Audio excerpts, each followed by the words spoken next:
It is Election Day in Alabama. Voters across the state are casting their ballots in municipal elections. We have our team of reporters following the race for mayor of Mobile. NBC 15's Karis Harmon is at the Prine watch party. Kelly Foster is with Connie Hudson, and Haley Samples is following Barbara Drummond's campaign. But first, let's check in with NBC 15's Darwin Singleton, who's spending this evening with Spiro Cheragotus at Greer's. Darwin? That's right. We are downtown at the Greer's on St. Louis, and as you can see behind me, they're putting the finishing touches on what they hope will be a victory party down here outside Greer's. And this is a really important race for not just Mobile, but for the man who's going to be standing in front of those balloons in a little while. Spiro Cheragotus has been a judge for the county for quite a while, but now he is the only candidate to be giving up a position to run for the mayor of Mobile. So this is if he wins, if he loses, he will be out of a job pretty much because he gave up his judgeship. And we asked him about that because that was a big sacrifice to give up his position that he felt so strongly about to run for another position that he feels equally strong about. Listen. I've had a lot of people ask me, why would you give up being a judge? Because it is it's an honored position and it's a great position. So, why would I do that? And what I tell them is, it's the biggest honor of my life to be called judge, to be named amongst the great judges that we have, not just in the city, but the state. But my goal is not just to preside over crime, is to prevent it. Of course, we may not have a winner tonight. We could have a runoff, and if Spiro gets in that, Spiro Cheragotus, he's still kind of prepared for that because looking at their campaign fund chest, their war chest for this election, there's still well over $142,000 yet to be spent, according to research that we did on campaign spending. So he may be preparing for the possibility of runoff, but I think all four candidates probably are. But tonight we will find out if there will be a runoff, and if we don't, then we'll find out who is the next mayor of Mobile, and he certainly hopes it'll be him. We'll be live here a little bit later on. Back to you. Darwin, thank you. Former Mobile Police Chief Prine is also running for mayor. NBC 15's Karis Harmon is with his camp at Winsel's in downtown Mobile. Karis? Andrea, after a 4.5-month-long campaign, Prine tells me he's excited to know the result tonight. Now, we caught up with the candidate as he was greeting voters, supporters, and volunteers at various polling places throughout the city. He tells me his position as former police chief of the Mobile Police Department has helped prepare him for the mayoral role. He served on the force for nearly 3 decades, and as a former safety official, Prine says one of his top priorities is public safety. Another priority, he says, is economic growth, including business-friendly policies citywide, addressing issues like homelessness and advocating for streamlined government services, plus bringing in more career development for the children in the port city. I asked the Pritchard, Alabama native what sets him aside from the other candidates, and as the clock is running out for people to cast their votes, why they should choose him. Here's what he said. Listen, when we talk about leadership in government, nothing is more important than character, integrity, and transparency.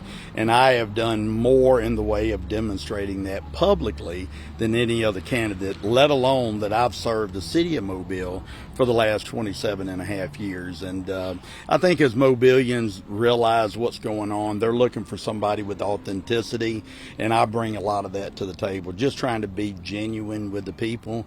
I would encourage the voters, if you have not had an opportunity to come out, come out. You've got till 7 o'clock tonight, whether you vote for me or not. Come out, cast your vote, and make it count for the future of Mobile. Close to 30 years. And you can see some folks are beginning to trickle into the Winsel's downtown, eagerly waiting for those results to roll in. And of course, we will bring them to you as soon as we get them. But for now, I'm live in Mobile. Karis Harmon, NBC 15 News. Karis, thank you. Mobile County Commissioner Connie Hudson is hoping to secure the mayoral seat.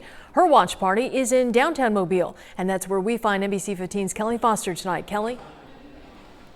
Hey, Andrea, that's right. We're about 30 minutes out until the official start of the watch party here in downtown Mobile. The balloons are up, the signs are in place, and the people are slowly beginning to trickle in. Now, of course, we are going to continue to monitor things here from the watch party.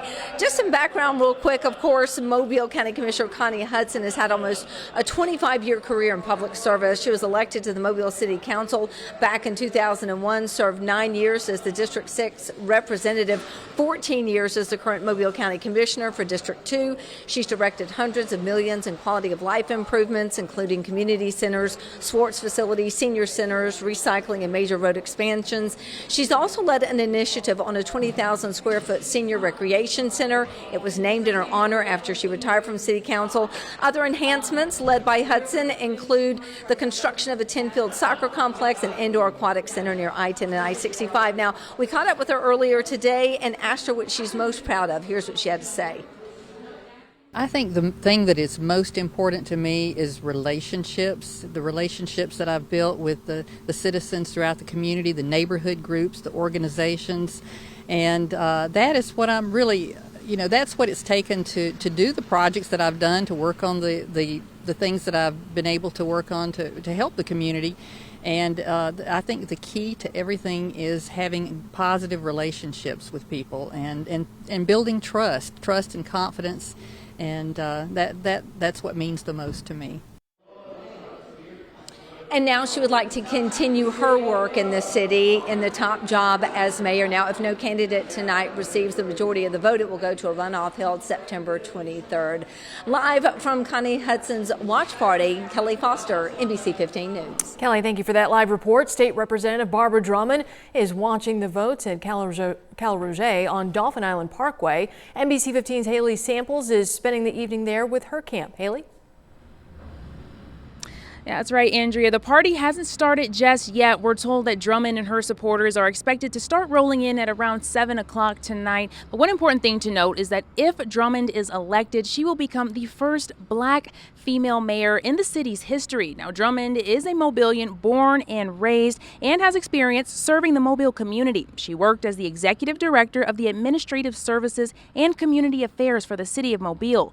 She also served as the public affairs director for Mobile County. Now, she has served as a state representative for Mobile for the past 11 years. Now, Drummond says she's ready to bring that same commitment to the local level. Drummond says she wants to use her experience to create more affordable housing in Mobile. Another focus for Drummond is public safety, specifically calling for a repeal of Alabama's permitless carry law that was passed in 2022.